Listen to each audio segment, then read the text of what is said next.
in a way, we're prolonging the corruption in Mexico. Because if those people stayed in Mexico, they would get fed up with that government and they would overthrow it. Sheriff Sergeant Richard Valdemar has strong feelings about illegal immigration. Hear what this former gang warrior has to say about the Minutemen and the drug gangs that he fought as an L.A. sheriff deputy. Next on Full Disclosure.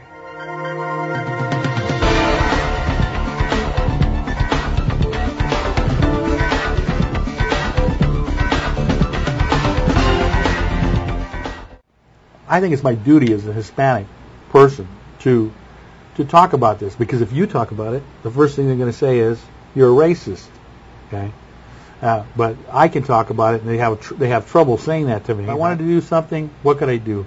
I was frustrated here in California. You know, nobody wanted to enforce the immigration laws and all that stuff. So I heard about the Minutemen.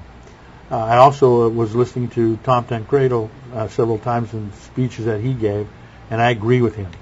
So I heard that he was willing to go down there. I said, well, if he's willing to go down there, I'm willing to go down there. I mean, I was undercover in the Brown Berets. I can go down there and deal with a few wackos, you know, and go down there.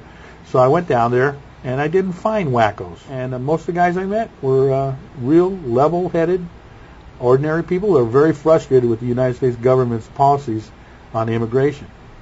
And they wanted to make a difference. It's like a sit-in. And, you know, in the 60s, these guys, but instead of sitting in, they're standing in and on the border. Many of the people coming from Mexico were good, hard-working people looking for a job, you know, and they became good citizens, and, you know, their kids went to college and became Americans and all kinds of things like that. Their loyalty was to the United States, even though they're from Mexico. They love Mexico, you know, but they're Americans. Now, that's not what we see. We don't see that. We see people who are still loyal to Mexico. They hate us, and they're coming here.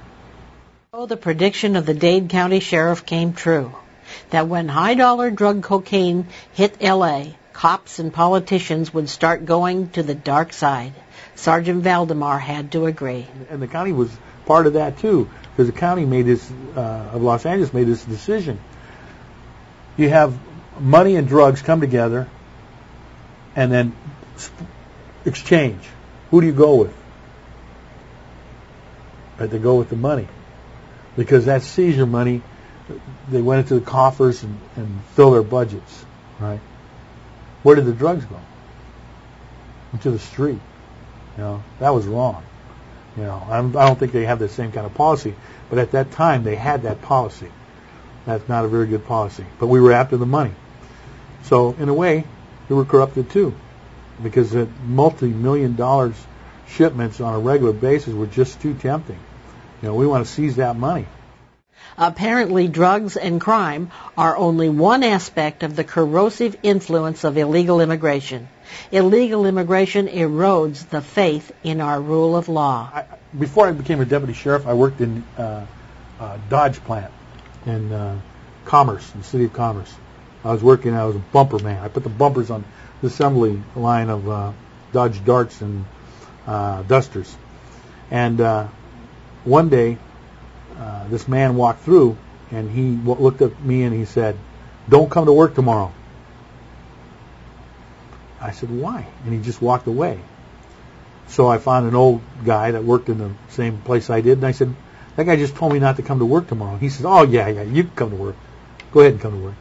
I said, "Well, who is he?" He said, "He's the union steward." I said, "The union steward? Why is he telling me not to come to work tomorrow?" He said, "There's probably going to be a raid. And he saw you were Hispanic, so he told you not to show up because he was afraid you'd get picked up in the immigration raid."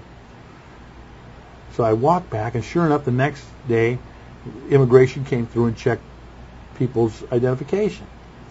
Okay. Now I started thinking about that. The union, isn't the union the one supposed to protect the workers? So they knew that there were illegals working there under scale, you know, without benefits, and that the company had hired them. They also knew that the immigration was going to come through. So they had the union, the illegals, the immigration, and the bosses all working together to subvert the system. Right? That's a real thing that really happened. So, you know, and that is how the whole system gets corrupted. This is Mexico's problem. You know, no one points a finger at Mexico and talks about how evil Mexico is. I mean, Mexico has a horrible immigration policy. You know, if you're from Guatemala and you happen to travel through Mexico and get caught without the proper papers, they don't give you a hearing and, you know, cut you loose and give you a ticket. There's horrible things happen to you. You get imprisoned, you get raped, you get robbed, you know. And these people, the government of Mexico is unable to take care of. Why? Because they don't have natural resources?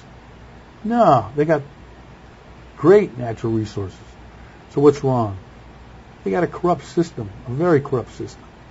They never granted the things that the people fought for in the revolution. So they're the problem, and what they're doing is they're sending their problem to us, so we have to take care of it instead of taking care of it themselves. In a way, we're prolonging the corruption in Mexico. Because if those people stayed in Mexico, they would get fed up with that government, and they would overthrow it. If you'd like to see this entire interview, you can purchase this program by clicking on the Buy Our Program link on the top of this page.